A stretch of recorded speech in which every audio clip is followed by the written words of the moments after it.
Shalom and welcome to another edition here on the Genesis 49ers page, where we say no to vague interpretations and we give thorough breakdowns. Today's topic is going to be a follow-up on the last video about Ephraim and the Gentiles, and we're going to be dealing with how the Gentiles can apply to Israel. Once again, the word Goyim can apply to Israel, because they all tie into one. Goyim, Gentile, heathen, nation. All these things are general terms that can apply to anybody. Okay? So why is the general consensus when we read the New Testament reading about the Gentiles pertaining to salvation has to be anybody else but the Israelites? You've just been taught that and it's been beating your head. But we're here to unveil the truth. We're here to give you the truth. Okay? So, to open up, I'm going to bring out something heavy, and I'm probably going to butcher the website, literaturabautista.com. It's an exhaustive listing of marginal notes, 1611 edition King James Bible. Because a lot of this dogmatic tradition and dogmatic belief system is coming from the KJV. Now, I have nothing against the KJV per se, but my problem comes in when people try to create doctrines off of mistranslations or things that are difficult to understand the way the KJV puts it. And the funny thing about it is the translators themselves warned us, and that's why I'm bringing you guys to this website. They warned the people to not do those things, and you got a lot of people doing that. And that's why you have the people thinking that, oh, the Edomites are the Arabs, or you got people thinking that, oh, the New Testament's for everybody. It's because how you read the translation you have, you stick to that translation and you believe that it means a certain thing. But once you study other scriptures, for prime example, the Brother Divine Prospect is bringing out the Syriac text and the ancient Syriac text about the thing regarding the birth of Christ. In the Syriac text, it just says Joseph begot Jesus. Now, if it would have said that in the King James Version we have today, we wouldn't have this big, long debate, drawn out debates about whether Christ was born of a man or was he born of a Holy Spirit or whatever, some kind of divine crap that they try to come up with. When you can just go to the earlier text and just see exactly how the people interpreted it and how the people read it. It's simple, and that's a prime example. Brothers are going off of one text and not doing contextual criticism and not trying to broaden their scope, if you will, so they can learn and have a deeper understanding of these topics instead of going off of dogmatic principles. Okay? So we're going to read exactly what the King James Version's translators warned us to stay away from. Okay, so we're going to scroll down. Because you have to understand one thing right here on this website, and I will be posting the link within the description so you brothers can check this website on your own. You can check out all the marginal notes and everything, so you guys can go ahead and have this source within your arsenal. It says, heeding the warning of the King James Version translators, many of the marginal notes reveal thousands of instances in which the KJV translators were forced to interpret as part of their translation work. So we see that a lot of things were unclear to them, so they had to just interpret what it meant off of the limited knowledge that they had at that time. We do know for a fact that we have a lot more as far as scholarship goes, to determine what certain scriptures mean, and we have a lot more sources to go upon. Like, at this time, there were no Dead Sea Scrolls, okay? There were no Dead Sea Scrolls. That wasn't until, the late 1800s or early 1900s when that was discovered. So they didn't have certain texts to go off of. So they were forced to go off of the Masoretic interpretation, which a lot of that stuff was biased and subjective. Like, that's why they didn't put, they put Manasseh in the book of Judges instead of putting Moses' name as the ancestor to that one brother that you know, what led Israel to idolatry. I think he was from Ephraim, or led the Ephraimites into idolatry, or the Danites into idolatry. They purposely mistranslated that because they didn't want Moses to be associated with idolatry. These are the things you have to know. You have to study to learn this. But if you're going off of one text and you're going off of one bias, then you're not going to ever come across that information. So again, it says many of the marginal notes reveal thousands of instances in which the KJV translators were forced to interpret as part of their translation work. The KJV translators were not always certain that they had made the correct interpretation, and hence the marginal note. In the preface to the 1611, they explained that we should not dogmatize on the basis of their interpretation. And that's what we have today. A lot of people are dogmatizing this new moon doctrine being a full moon. You dogmatize them based off of what was written, what was translated by the King James Version translators. Okay? Which, that's why they made notes. A lot of modern Bibles don't have those notes in it. But those notes were there. It was like, okay, look. This is what we think it is, but here what it could be. It was more honest. Well, we don't have that. You have to pay extra money to get those type of books, those type of Bibles. All right, so let's read. It has pleased God in his divine providence here and there to scatter words and sentences of difficulty and doubtfulness. What does that mean? Like some of this stuff was hard for them to translate, and it was the interpretation of it was doubtful. Like we don't know if this is right or not. This is within the marginal notes. They explain and they warn. Okay, reading on. Not in doctrinal points that concern salvation, for in such it have been vouched that the scriptures are plain. But in matters of less moment, in such a case, doeth not a margin do well to admonish the reader to seek further, and not to conclude or dogmatize upon this or that peremptorily. Peremptorily means to not challenge it at all. Okay, that's what peremptorily means. Not challenge it. You're set. You're in your mind. This is true. You don't care what nobody else is saying. Oh, well, it's in the Bible. Not understanding that the interpreters, the people that translated this, are warning you to not do that.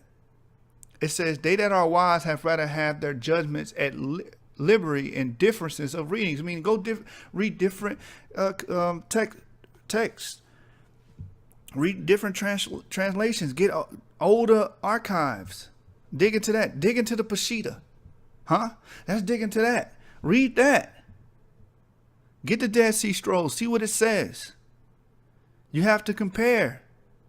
Don't just go off of it because, oh, well, my granddaddy went off of it and basically my church does it or my camp does it. No, we have to dig deeper. We have to get better at being scholars and learning. It says, then to be captivated to one. And a lot of our brothers and sisters are captivated to one. They don't want to do any more study. They don't want to do any. That's why they say, oh, I don't need no book. I just need the KJV. I just need that. I just need that. No, brother, you need more. You need more. That's why we're sticking to a lot of dogmatic topics, especially like with this full moon being the new moon. It's based off of a dogmatic principle and has no historical bearing at all. Because you're captivated by one. And it says, then to be captivated to one when it may be the other, meaning the other text or the other translation might be the correct one. But you're so stuck on, stupid that you can't get past it. So they warned you of that. Now, the reason why I brought that out is because some people are stuck on, oh, well, it's translated Gentile. Don't you understand that Gentile is not Greek? The word Gentile is not derived from the Greek. It's derived from the Latin. But, I thought the New Testament was translated from the Greek. It was plugged in there just for understanding purposes. That's it. Okay, Gentile. And Gentile is a very general term. In Spanish, we say gente. Mi gente, hola mi gente, meaning hello my people. It's just general. It's a general term. It's very ambiguous. It can be applied to anything. Now, but we're going to get into the meat and potatoes of the presentation. And as you can see on the screen, we're going to break down the word goyim, because that's basically the root, the Hebrew root of all these words that mean nation, Gentile, heathen people. Right? Goyim, a goy. Let's see how the blue letter pronounces it, if it's going to play. Because a lot of times people like, oh, the Goyim or anybody else that's outside of Hebrew. And that's basically a connotation that has been placed on that word. But that's not the true meaning of the word. And we're going to just read it out the blue letter, Goy. And blue, yes, blue letter is not always correct. Strong's is not always correct. You have to go deeper into the understanding of words. Like I was watching the debate with Sakari and some other brother, and they was talking about Esau. Esau, if you look it up in the blue letter or the Strong's, it's going to say it means hairy. But the brother made an excellent point. Hairy is Sheir, where you get Mount Seir from. So how is Esau meaning that?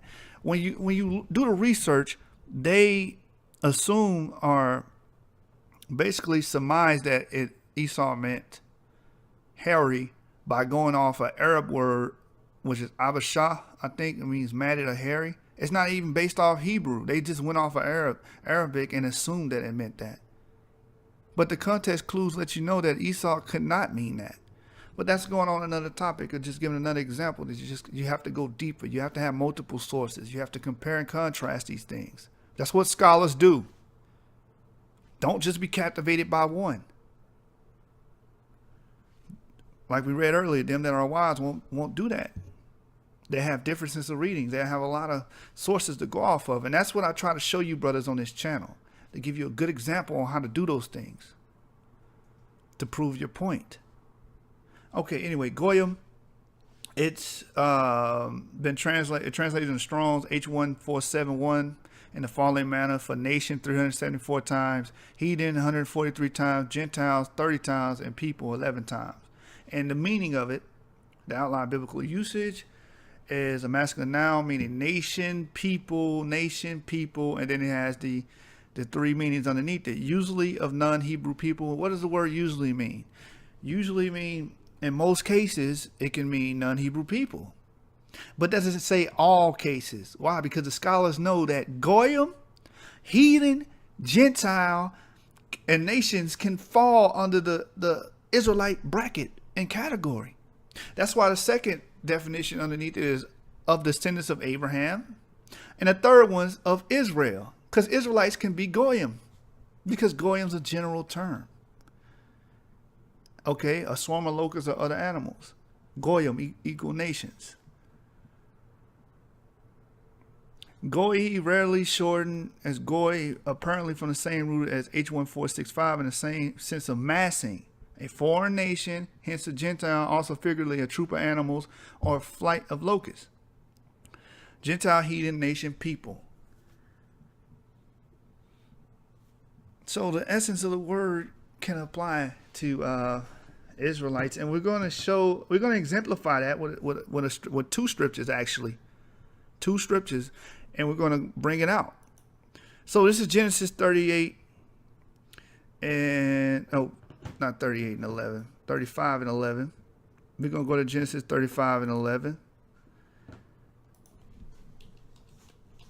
to exemplify our point, because we're going to show and prove that Goyim, heathen, Gentile, all those words can apply to Israel.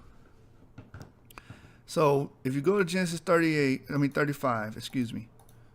Let me enlarge this so you brothers can see. When you go to Genesis 35, right, and it goes into Jacob and the blessing that Jacob got.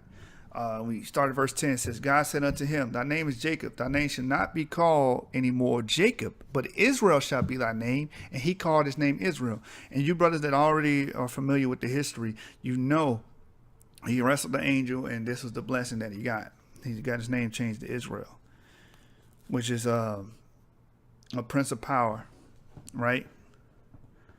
It doesn't mean people come up with these different meanings of Israel. Like, how else do you break that down? Like philology, you can clearly see what it means. He's a prince of power.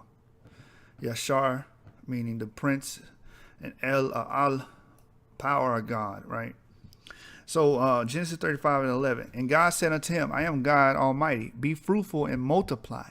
A nation and a company of nations shall be of thee, and a king shall come out of thy loins. Now, that might go over the average viewer's head or the laity's head. So we're going to break it down even further. We can go to tools And we're going to see the root words that are being used here. Remember, it's in God, Elohim, Elohim, said Amar, El Shaddai, Almighty, Para, meaning be fruitful, Rabba, multiply, Goy, or the Goyim, right?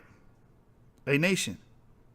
He's telling him he's going to make you into multiple nations, which is Goy, being applied to Israelites.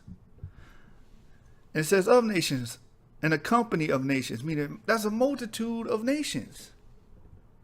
Goy, being applied to Israelites, Goyim. Now, this word covers what? Heathen, Gentile, nation. Again, it's a very ambiguous term. So, why when you go into the New Testament and you see that where it says Gentile, or even Isaiah, when it says Gentiles, you automatically assume it can't be an Israelite? We're showing and proving that it can be applied to Israel. Simple as that. Now, let's get to the next scripture. So you can clearly see H1471, Goyim, or Goy, being applied to Israel. Now, let's go to Genesis 49 and 11 now. 48 and 19. 48 verse 19. And we're going to give you another example showing you that it can apply to Israel, to Ephraim in this case. And we read this story, this history last video. It says, verse 17, Genesis 48 and 17. When Joseph saw his father laid his right hand upon the head of Ephraim, it displeased him.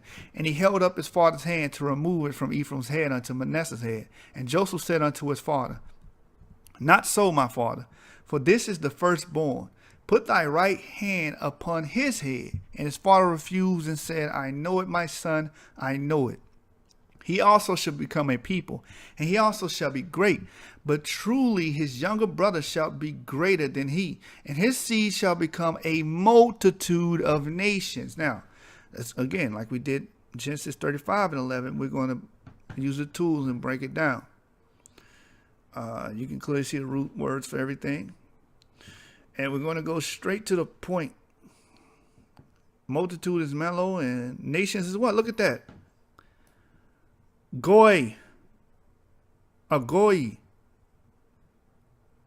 Wait a minute. I thought this wasn't supposed to be applied to Israelites. I thought this was supposed to be non-Israelites. No. Any scholar, anybody that knows the Hebrew and they know the Greek as they claim to know, they would not come to those silly, submissions. They would not make those claims, because all throughout the Bible, we know that word goyim is ambiguous. It doesn't always dictate or determine other nations. Okay? So Ephraim will become a multitude of nations, or a multitude of goyim. Simple as that. It's not hard to be understood. The problem is the way this stuff is being taught. We have to become better teachers. We have to get more thorough with our explanations. And that's why I open up each video saying that. We say no to vague explanations and interpretations. And we are pro thorough breakdown. Pro thorough breakdowns. We want to give you the meat and potatoes every time. We're not pulling any punches here. We're going to give you the whole thing. Okay? So when you go to the New Testament, matter of fact, let's go ahead and go to Romans 11. Romans is the 11th chapter, right? All right, I have it up here. Romans 11:25. Let's go. Romans 11. When you read the whole thing, it's about the olive tree. Now, I always go to Jeremiah, I think it was the 16th chapter or the 15th chapter, to break down the olive tree. The olive tree has always represented the house of Israel and the house of Judah. But nope, nobody wants to, because a lot of people that go against the breakdown that the Gentiles are pertaining to salvation in the New Testament, or the Ephraimites or the northern kingdom, they don't want to regard the Old Testament. They think this is a completely new, different new God, different new gospel. When the scriptures tell you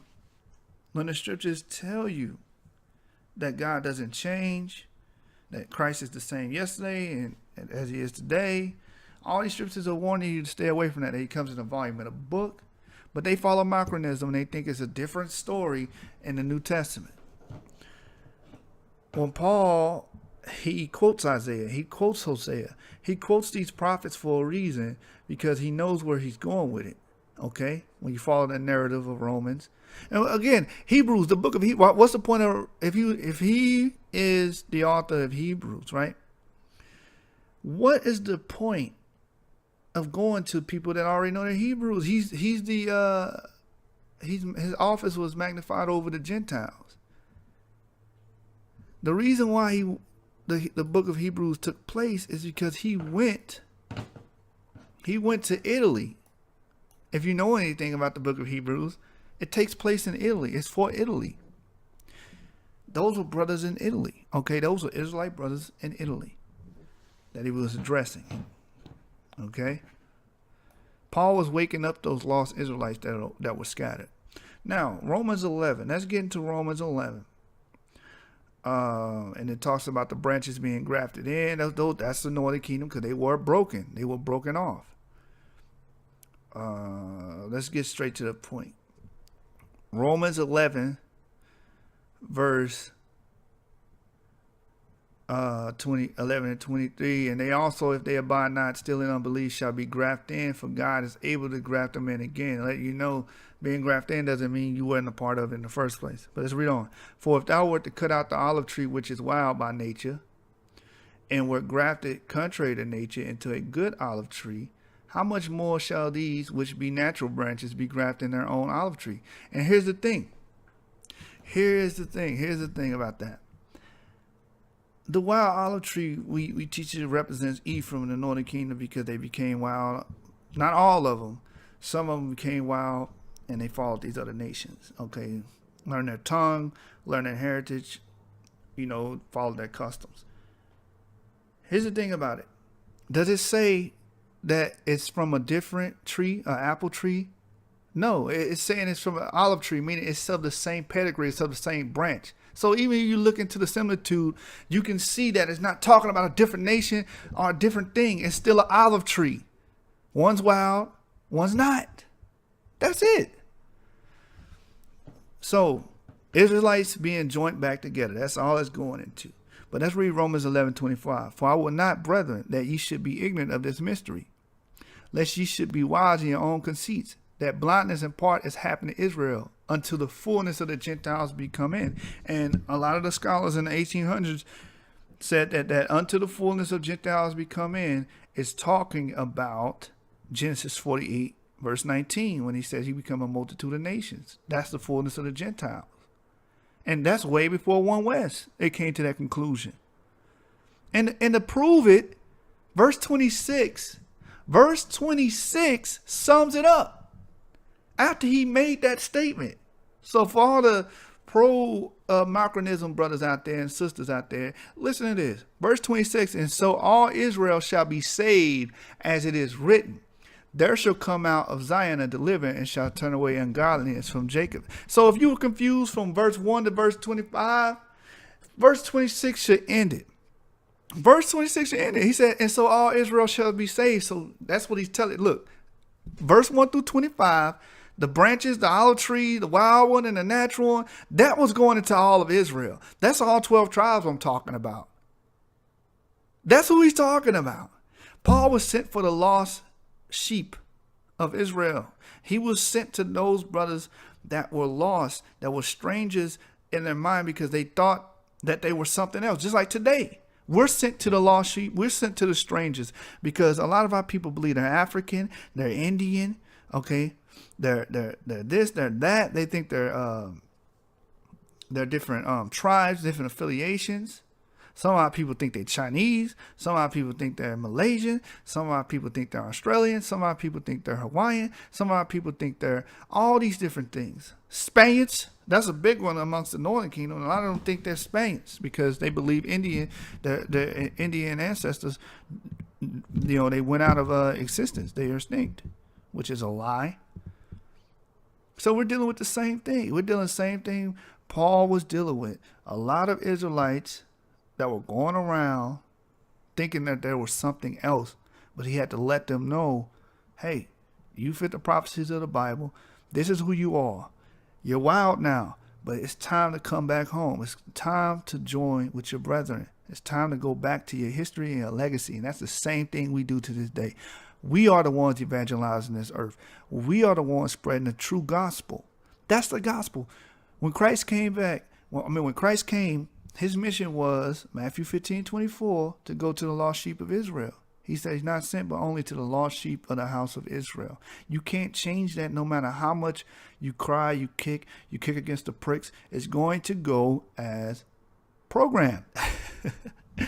This is how it's written and this is how it's going to be. Okay? So, again, this scripture, Romans 11:26 again. And so all Israel shall be saved. So that sums up everything you read prior to this. In context, it's talking about Israel. It's talking about Israel. So, with that, let me get the other one too before I close, so you brothers can clearly see. So, but the main topic I wanted to show you, brothers, Genesis 35:11. Genesis 35:11, showing that the word Goyim, or Gentile, heathen, plug-in word here, can apply to Israel. Genesis 48:19, it exemplified the same thing. What it's talking about, Ephraim become a multitude nation, or a multitude Goyim, okay, a Goy, which can translate to Gentile, heathen, or nation. It's the same thing, over and over again. So, let's get it, magnify my office.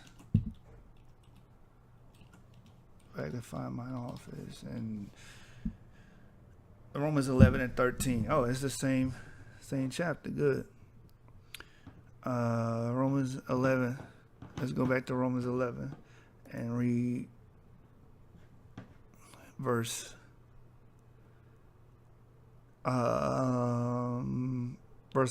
It says, I say then, no, not that part. Gentiles, verse 13. It says, for I speak to you Gentiles, inasmuch as I'm an apostle to the Gentiles, I magnify my office. If I by any means I may provoke to emulation them which are my flesh, and might save some of them. Why is he making that correlation if these people have no relation to him? That these people are just strangers. He said, if by any means I may provoke to emulation them which are my flesh, and might save some of them.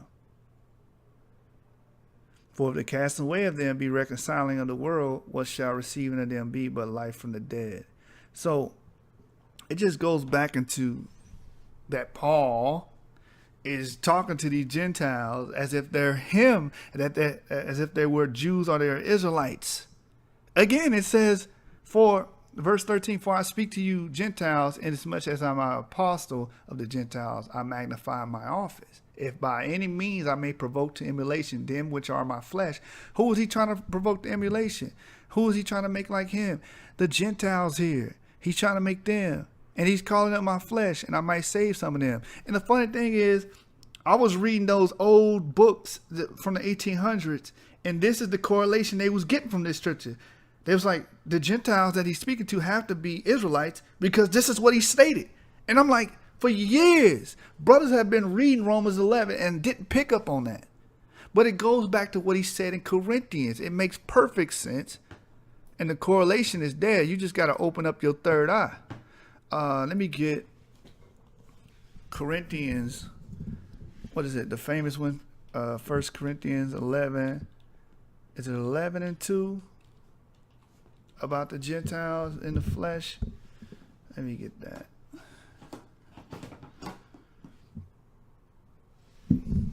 Because we have to bring this out, man, more often, because you got these people that's trying to make the Bible be something that it's not, and pushing this macronism crap, which I might as well go ahead and get the definition of that too before I end and close the lesson. Gentiles in the flesh, and we're gonna read this and analyze this scripture and go back to Romans 11.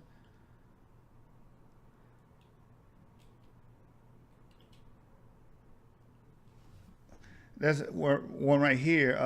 Ephesians 2:11. Wherefore remember that ye being in time past Gentiles in the flesh, who are called uncircumcision by that which is the circumcision in the flesh made by hands. We bring that out a lot of times because they were in time past living like who? The people that they were around. If they was in Babylon, they were acting like Babylonians. If they was in Italy, they were acting like Italians and Romans. If they was in Spain, they were acting like Spaniards. Galatia, they were acting like Galatians. They was following all those different Greek and Galatian gods. It's that simple, okay? But Paul knew that that was his people, because what did Romans 11 say? That I might what? Provoke them to emulations of them that which are my flesh. Let's get the other one now. I think I remember it now. It's 1 Corinthians 12:2. 1 Corinthians 12:2. But nah, the apologetics, they're going to ignore the correlation. It says, ye know that ye were Gentiles, carried away unto these dumb idols, even as you were led.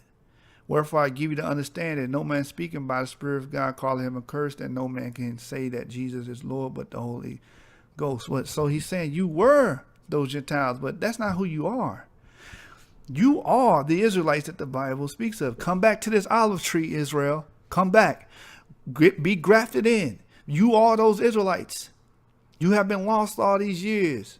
And that's the same message we're given to this day. You people that call yourself African American, Latinos, Native Indians, some of y'all calling yourself Spaniards, some of y'all calling yourself West Islanders, all these different names, African, okay, different African, Fulani and all that stuff. You're not those things. You are the Israelites that the Bible speaks of. We're doing the same thing Paul was doing.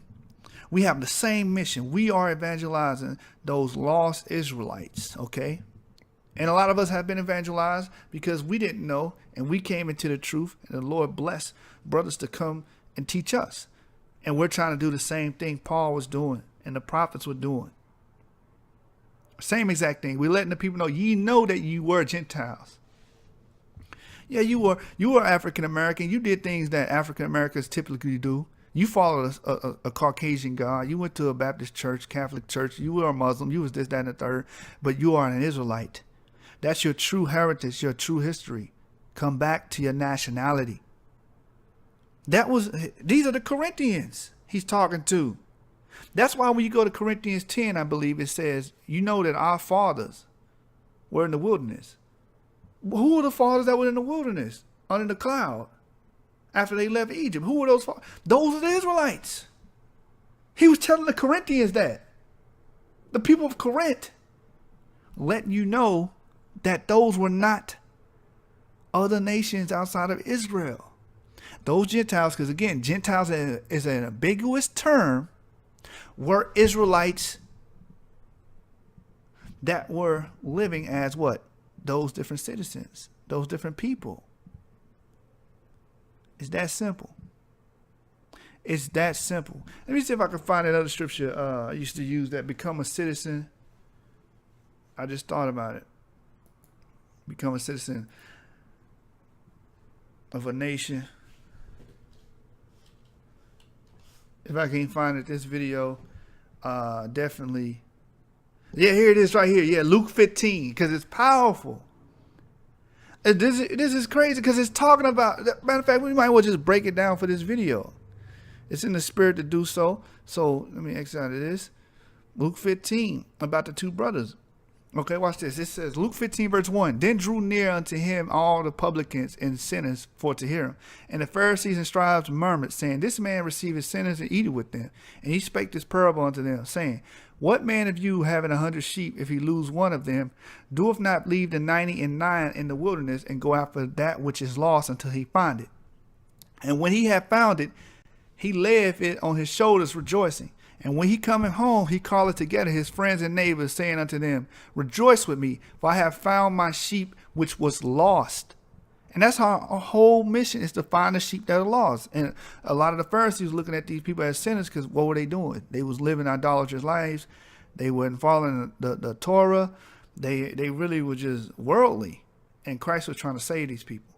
And verse 7, I say unto you that likewise joy shall be in heaven over one sinner that repenteth, more than over 99 just persons which need no repentance. Either what woman having 10 pieces of silver, if she lose one piece, doeth not she light a candle and sweep the house and seek diligently till she find it?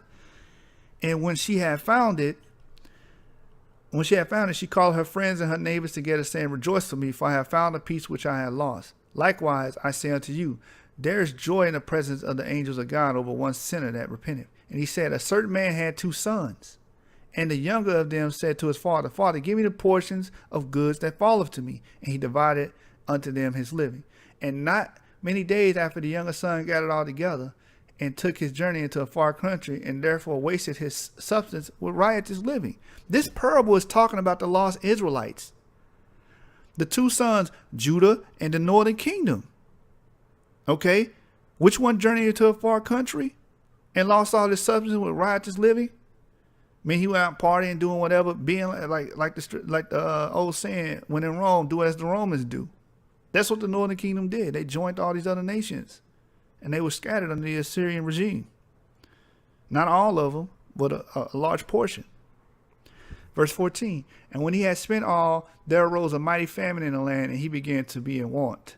And he went and joined himself to a citizen of that country, and he sent him into his fields to feed swine. The northern kingdom joined what we've been saying Christ put in a parable. He went and joined himself to a citizen of that country. He became like a citizen of the country. He joined to them, and he sent him to the fields to feed swine. But if you read the rest, he comes back, and that was Christ's point. The son coming back and the father accepting him. That's the grafting in. Read Luke 15 if you need more understanding with Romans 11. But the point I want to bring out, he became joined to the citizen of that country. And that's what the Israelites did, the northern kingdom. They went to these different countries, Galatia, Corinth. Because before it was Galatia and Corinth and all those different Greek states, you do know that was ran by the Assyrians and the Medes, right? And after that, the Persians came in. You do know that, right? These are the lands the northern kingdom was scattered in. These are not just random places. You do know we were sold by the ancient Greeks, the real Japhetics, over into different lands of Europe, right? And the Italian peninsula, all those different places. You do know that, right? It's written in the book of Joel. So when you get to the New Testament, the plan was to get all these Israelites back on track and bring them back to their heritage and back to the law, statutes, and commandments under Christ. He took that middle wall partition down.